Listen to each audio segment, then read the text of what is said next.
안녕하십니까. 2025년 4월 21일 최병우 팩트 시작하겠습니다. 자, 국민의힘 경선 후보들 간의 토론회가 어제 끝났죠. 토요일에는 A조. 그러니까 김문수, 안철수, 유정복, 양향자. 이렇게 네 사람의 토론이 있었고요. 그 다음에 어제는 B조. 홍준표, 나경원, 한동훈, 이철우. 이 네 사람의 토론이 있었습니다. 뭐 다 비교적 치열하게 흥미를 유발할 정도의 그 내용이다. 다만 이제 한덕수 대통령 권한대행이 출마할 것이냐 말 것이냐 뭐 이런 문제가 얽혀 있기 때문에 그 좀 당초의 예상보다는 그 흥행이 떨어지지 않겠는가 뭐 이런 그 전망은 나오고 있습니다. 어찌됐든 간에 이재명으로 확정된 그 민주당의 경선, 뭐 무늬만 경선이죠. 그거와는 완전히 다른 양상을 보이고 있어서 국민의힘 지지층은 물론이고 무당층에게 그 흥미를 유발하는 요소는 충분히 있다. 특히 탄핵에 대해서 찬성하느냐 반대하느냐 뭐 이런 문제가 아마 가장 큰 쟁점이 되지 않을까. 뭐 미래, 청년과 미래 뭐 이런 것들을 논의한다고는 하지만 역시 과거의 그 정치적 이슈에 대한 대선 주자들의 견해 뭐 이런 것들은 관심이 클 수밖에 없는 거죠. 자, 그런데 이제 그 100%의 국민 여론조사로 내일 국민 여론조사인데 물론 역선택 방지 조항은 있습니다. 그러니까 민주당 지지자라고 하는 사람들은 빼는 거죠. 그러니까 국민의힘 지지층과 무당층만을 대상으로 여론조사를 하기 때문에 일반 여론조사하고는 조금 차이가 있습니다. 일반 여론조사는 그 안에 뭐 역선택이라는 요소도 들어가고요. 뭐 이런 것들이 막 얽혀 있죠. 그러니까 어찌 보면 이게 진짜 여론조사라고 할 수도 있겠다. 다만 이것도 누군가 응답자들이 위장을 하고 들어와서 사실은 자기 민주당 지지자면서 국민의힘 지지자다 이렇게 얘기하면 왜곡이 되는 거죠. 그러나 과학적으로 보면 그런 왜곡 정도는 크지 않다 하는 대전제 하에 지금 여론조사를 하고 있는 거고요. 그래서 여론조사도 언제 어느 시점에 한다 이걸 명확하게 하지 않습니다. 대략 보면 뭐 며칠부터 며칠 사이에 한다. 그 사이에 여론조사 이것저것 굉장히 많이 있죠. 그리고 어느 기관이 한다 이것도 발표 안 합니다. 반면에 민주당은 지금 어느 기관이 하는 거 하나 나왔죠. 바로 지난 총선 과정에서 그 비명 행사를 주도했던 여론조사. 리서치 DNA가 이름만 바꾼 회사. 그게 이번에도 또 들어갔다. 그러면 이제 여론조사 기관은 조사할 때 밝히게 돼 있습니다. 그러면 민주당 여론조사는 어디 여론조사 기관입니다 라고 밝히면 그거는 언론에 보도됐기 때문에 민주당 권리당원들 중에서는 이거는 사실상 친명계와 같이 가는 여론조사 업체다 하는 걸 금방 알 수 있죠. 그렇기 때문에 그런 것들이 민주당의 5대명, 9대명, 이제 어제 영남권에서 90%가 넘었더군요. 그 구도에도 영향을 미칠 수 있다. 뭐 어차피 이렇게 된 거 그냥 한꺼번에 다 몰아주자.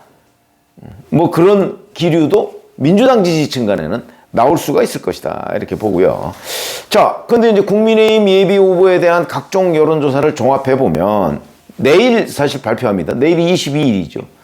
내일 발표 빅4를 발표하게 됩니다. 빅4. 그 중에서 이제 세 사람은 빅3는 사실상 확정됐다. 그게 누구냐? 한동훈, 김문수, 홍준표. 제가 불러드리는 순서는 뭐 이런저런 여러 가지 그가 있지만 가나다 순으로 부르면 김문수, 한동훈, 홍준표 확정됐다. 그럼 이제 4위가 누구냐? 뭐 이런 거죠. 경선 룰이 어차피 국민의힘 지지층과 무당층을 대상으로 하기 때문에 이렇게 될 수밖에 없을 것이고 결국 김문수, 한동훈, 홍준표가 3강이다.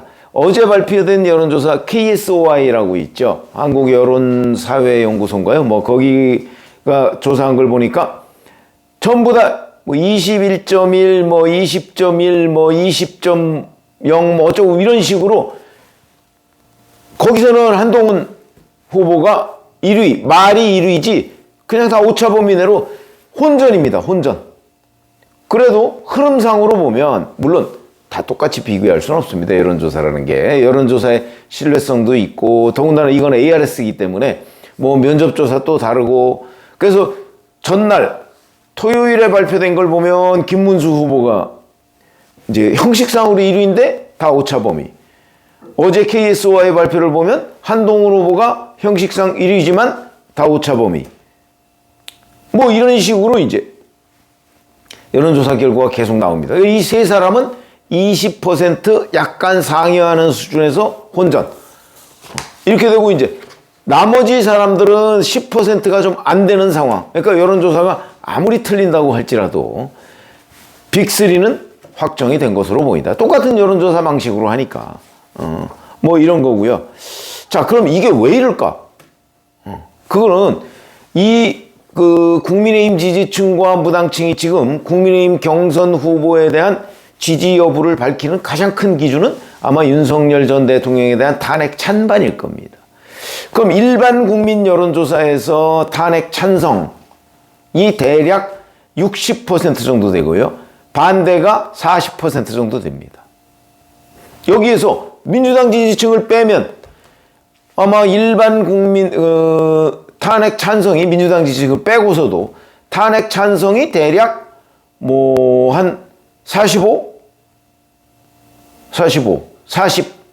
이 정도 되고 탄핵 반대가 55, 60. 모든 여론조사를 종합하면 그 정도가 될 겁니다. 아니면 뭐 40보다 조금 아래인 여론조사도 있었고요. 그러면 경선 후보 8명 가운데 탄핵에 찬성한 사람, 한동훈, 안철수. 이 두 사람이 한 40에서 45, 요 정도 되는 국민의힘 지지층과 무당층은 탄핵 찬성이 굉장히 높습니다. 그러니까 국민의힘 지지층은 상당히 낮고요. 이 둘을 합쳐놓으면 대략 그 정도가 될 텐데, 그거를 둘이 나눠 갔는데 누가 더 많이 나눠 갔느냐. 그거에 따라서 한동훈 후보가 전체 1위로 나갈 수가 있고, 아니면 안철수 후보는 그 표를 많이 못 나눠 가지면은 4등 안에 5등을 할 가능성이 대단히 높은 이런 구조로 됩니다. 반면에 탄핵 반대, 이거는 뭐 55, 뭐 60, 55, 뭐 이 정도 아마 될 거거든요. 이거는 대신 세 사람이 나눠 가져야 됩니다. 그러니까 김문수, 홍준표, 그 다음에 나경원까지. 여기는 이제 홍준표, 김문수는 20%대를 상회하는 걸로 꽤 앞서 있고, 나경원은 10% 미만이고, 이렇게 되면 여기도 똑같이 어떻게 나눠 갔느냐 하는 거에 따라서 나경원 후보가 4위가 될 수도 있고 5위가 될 수도 있다. 이런 식의 구도가 되거든요. 탄핵 가장 큰 기준, 물론 다른 기준도 있죠. 그러나 이제 저희가 이해를 돕기 위해서 아주 단순하게 만약에 설명을 한다면 그러니까 국민의힘 지지층과 무당층 중에 탄핵 찬성 세력이 요만큼 있고, 근데 요거는 한동훈과 안철수가 나눠갖고 두 사람이 나눠갖는 거죠. 탄핵 반대 세력은 이거보다 더 큰데 한 이만큼 정도 있는데 요거는 대신 세 사람이 나눠갖는 거다.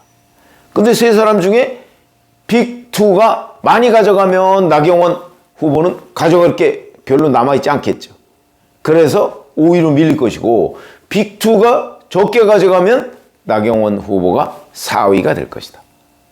요게 이제 내일 발표될 국민의힘 빅4 결정의 결과가 되지 않을까, 이렇게 판단이 되고요. 자, 그러면 이제는 내일 이제 4인이 확정이 됩니다. 그 중에 3위는 뭐 사실상 확정된 거나 마찬가지고, 현재 상태로 보면 4위를 이제 어제 KSOI 여론조사 결과를 보면 나경원이 7.2, 안철수가 6.1입니다.